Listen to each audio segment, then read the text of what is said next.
महाभारत प्राचीन भारत के दो मुख्य ग्रंथों में से एक है और एक ऐतिहासिक गाथा है जिसमें युद्ध, राजनीति, नैतिक और धर्म के तत्व शामिल हैं। ये विश्व का सबसे लंबा ऐतिहासिक ग्रंथ है। आइए जानते हैं महाभारत के 10 बाहुबलियों के बारे में। दुर्योधन। दुर्योधन कौरवों में सबसे बड़े भाई थे और एक बहुत बड़े योद्धा भी थे जिनको गदा चलाने की कला में महारत हासिल थी। असल में उस जमाने में गदा चलाने में वो सर्वश्रेष्ठ लोगों में से थे। दुर्योधन के पास गजब की शारीरिक शक्ति थी और छोटी मोटी चोटों का उन पर कोई असर नहीं होता था। कहते हैं कि दुर्योधन में 1000 आदमियों की शक्ति थी। दुर्योधन ने अपनी युद्ध कला उनके गुरु कृपाचार्य और द्रोणाचार्य से सीखी थी, जिसके बाद उन्होंने बलराम से गदा चलाने की कला सीखी। वो पूरे भारत वंश के सबसे क्रूर और बेरहम शासक थे। महाभारत जैसा विशाल युद्ध शुरू करने के पीछे दुर्योधन सबसे बड़ा कारण थे। भीम। भीम पांचों पांडव भाइयों में दूसरे सबसे बड़े भाई थे, जो कि कुंती और वायुदेव के पुत्र थे। अपने पिता की ही तरह वो भी बहुत शक्तिशाली थे। उनको इंद्र और वायुदेव के बराबर शक्तिशाली माना जाता था। भीम अपने भाइयों में से सबसे बलवान और सबसे तेज थे। और तो और अगर शारीरिक बल की बात की जाए तो वो महाभारत के सबसे शक्तिशाली योद्धा थे। कहते हैं कि भीम में 1000 हाथियों की शक्ति थी। उन्होंने बलराम से गदा चलाने की कला और तलवारबाजी सीखी और वो एक बहुत बड़े पहलवान भी थे। उनकी शक्ति का अंदाज़ा इस बात से भी लगाया जा सकता है कि एक बार बचपन में वो एक पहाड़ की चोटी पर अपनी माँ की गोदी से गिर गए। भीम ना सिर्फ जिंदा बच गए, बल्कि जिस चट्टान पे वो गिरे वो चट्टान चकनाचूर हो गई। अभिमन्यु। अभिमन्यु महान योद्धा अर्जुन के पुत्र थे। उन्होंने अपना बचपन द्वारका में सुभद्रा और कृष्ण भगवान के साथ बिताया। उनको कृष्ण जी के बेटे प्रद्युम्न और उनके पिता अर्जुन ने युद्ध कला की शिक्षा दी। अभिमन्यु में सीखने की कमाल की क्षमता थी। उनकी शिक्षा उनकी माँ सुभद्रा की कोख में ही शुरू हो गई थी। अपनी माँ की कोख में ही उन्होंने अपने पिता अर्जुन को सुभद्रा को अलग अलग युद्ध नीतियों के बारे में बताते हुए सुन लिया था। और तो और अभिमन्यु ने चक्रव्यूह में प्रवेश करने का रहस्य भी सुन लिया था। लेकिन सुभद्रा के बीच में सो जाने की वजह से अर्जुन अपनी पूरी बात नहीं बता पाए और अभिमन्यु चक्रव्यूह को तोड़ने के बारे में नहीं सुन पाए। पांडव सेना में अभिमन्यु उन 3 लोगों में से थे जिनको चक्रव्यूह के खिलाफ लड़ना आता था। अभिमन्यु को उनकी हिम्मत और लड़ने की कला अपने पिता अर्जुन और दादा इंद्र से विरासत में मिली थी। कहते हैं कि अभिमन्यु अर्जुन के बराबर शक्तिशाली थे और वो सिर्फ 16 साल के थे जब वो महाभारत का हिस्सा बने। घटोत्कच। घटोत्कच भीम और राक्षसी हिडिंबा के पुत्र थे। अब क्योंकि घटोत्कच आधे राक्षस और आधे इंसान थे, उनके पास कई शक्तियाँ थी। वो राक्षसी हिडिंबा के बेटे थे, इसीलिए वो उड़ सकते थे और राक्षसों की सारी शक्तियाँ उनके पास थी। और क्योंकि वो एक क्षत्रिय के भी पुत्र थे, तो उनमें भीम का ज्ञान और शारीरिक शक्तियाँ थी। घटोत्कच कई दैवीय शक्तियों के मालिक थे, जैसे कि वो अपना आकार मनचाहा बदल सकते थे, जिसकी वजह से बड़े बड़े योद्धा भी उनके सामने आने से घबराते थे। उनकी ताकत का अंदाज़ा इस बात से लगाया जा सकता है कि उन्होंने कौरवों की लगभग पूरी सेना को एक रात में ही हरा दिया था। अश्वत्थामा। अश्वत्थामा द्रोणाचार्य और कृपि के बेटे हैं।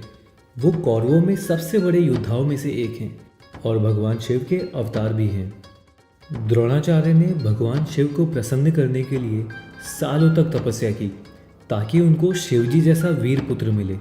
अश्वत्थामा के जन्म के वक्त उनके सर पर एक मणि थी जो अश्वत्थामा को इंसानों से नीचे किसी भी प्राणी पर काबू करने देती थी। ये मणि अश्वत्थामा को किसी भी प्रकार की भूख, प्यास या थकान से बचाती थी। अश्वत्थामा एक चिरंजीवी है। वो एक बहुत बड़े योद्धा हैं जिनको अस्त्र शस्त्र की कला में महारत हासिल थी। उनके पास दैवीय हथियार थे, जैसे नारायण अस्त्र, अग्नि अस्त्र और तो और शक्तिशाली ब्रह्मास्त्र भी। भीष्म ने यह कहा था कि अश्वत्थामा को जब गुस्सा आता है तब युद्ध में उनसे लड़ना नामुमकिन है, क्योंकि वो शिवजी जैसा रौद्र रूप ले लेते हैं। द्रोण अश्वत्थामा के पिता थे और वो कौरवों और पांडवों के शाही गुरु भी थे। वो युद्ध कला के गुरु थे। उन्होंने अर्जुन और कर्ण को तीरंदाजी यानी तीर धनुष चलाना सिखाया था। दुर्योधन और भीम को भी गदा चलाना उन्होंने ही सिखाया था। भीष्म और कर्ण की तरह ही द्रोण भी भगवान परशुराम के शिष्य थे। द्रोण अपने वादे की वजह से कौरवों की तरफ से महाभारत के युद्ध में लड़े। वो बहुत ज्ञानी थे और महाभारत में सबसे बड़े रणनीति बनाने वालों में से एक थे। अर्जुन इंद्रदेव के बेटे थे। वो पांडव भाइयों में तीसरे पांडव और सबसे महान तीरंदाज थे। गुरु द्रोण ने अर्जुन को शिक्षा दी, लेकिन बाद में युद्ध कला में वो अपने गुरु से भी आगे निकल गए। अर्जुन महाभारत के सबसे शक्तिशाली योद्धाओं में से थे और तो और उनको हर तरह के दैवीय शस्त्रों का ज्ञान था। अर्जुन के पास ब्रह्मास्त्र, पशुपात अस्त्र, प्रजापति अस्त्र और ऐसे कई अस्त्र थे, लेकिन अर्जुन ने एक बार भी इनको महाभारत में इस्तेमाल नहीं किया। अर्जुन ने पशुपात अस्त्र पाने के लिए कड़ी तपस्या की, वो भी अपने पैरों के अंगूठे पर खड़े होकर। अर्जुन ने महाभारत युद्ध में कौरव सेना के कई योद्धाओं को मारा, जिसमें महान योद्धा भीष्म और कर्ण भी शामिल थे। कर्ण सूर्यदेव और कुंती के पुत्र थे। वो पांडवों में सबसे बड़े भाई थे। दुर्योधन से अपनी दोस्ती की वजह से उन्होंने महाभारत में उनके साथ कौरवों की तरफ से लड़ाई की। उन्होंने अपनी शिक्षा भगवान परशुराम से ली थी। कर्ण एक कवच और कुंडल के साथ पैदा हुए थे, जो कि उनके पिता ने उनको तोहफे में दिया था। ये कवच और कुंडल कर्ण को किसी भी प्रकार के अस्त्र शस्त्र से बचा सकते थे। कर्ण ने भीष्म को वचन दिया था कि जब तक भीष्म युद्ध के मैदान में हैं वो नहीं लड़ेंगे, क्योंकि अगर ये दोनों एक साथ युद्ध के मैदान में आ गए तो पांडव सेना का अंत हो जाएगा। वो कुरुक्षेत्र में भीष्म के पराजय होने के बाद ही आए। अर्जुन की तरह ही कर्ण को भी धनुष बाण की कला में महारत हासिल थी। सामान्य परिस्थिति में कर्ण को हराना नामुमकिन था, लेकिन कर्ण को हराने के लिए 2 शक्तिशाली श्राप और बहुत बड़ा षड्यंत्र रचा गया। भीष्म शांतनु और देवी गंगा के पुत्र थे। वो कौरवों और पांडवों के दादा थे। उन्होंने भी अपनी शिक्षा भगवान परशुराम से ली थी। भीष्म को अपनी माँ गंगा से वरदान मिला था कि वो जब तक चाहे जी सकते हैं, यानी कि भीष्म तब तक नहीं मर सकते जब तक वो खुद ना मरना चाहें। भीष्म इतने बड़े योद्धा थे कि एक बार भगवान परशुराम के पिता ने उनसे कहा कि कभी भी भीष्म के सामने युद्ध मत करना, उनको हराया नहीं जा सकता। महाभारत के युद्ध में भीष्म के वार इतने शक्तिशाली थे कि कृष्ण जी को युद्ध में हथियार ना उठाने का अपना वादा तक तोड़ना पड़ा। कृष्णा। भगवान कृष्ण विष्णु जी के 8वें अवतार थे। वो पूरी महाभारत के सबसे महान और सबसे शक्तिशाली योद्धा थे। उन्होंने महाभारत के युद्ध में नहीं लड़ने का वचन दिया था। अगर वो युद्ध में लड़ने आते तो पलक झपकते ही युद्ध खत्म हो जाता।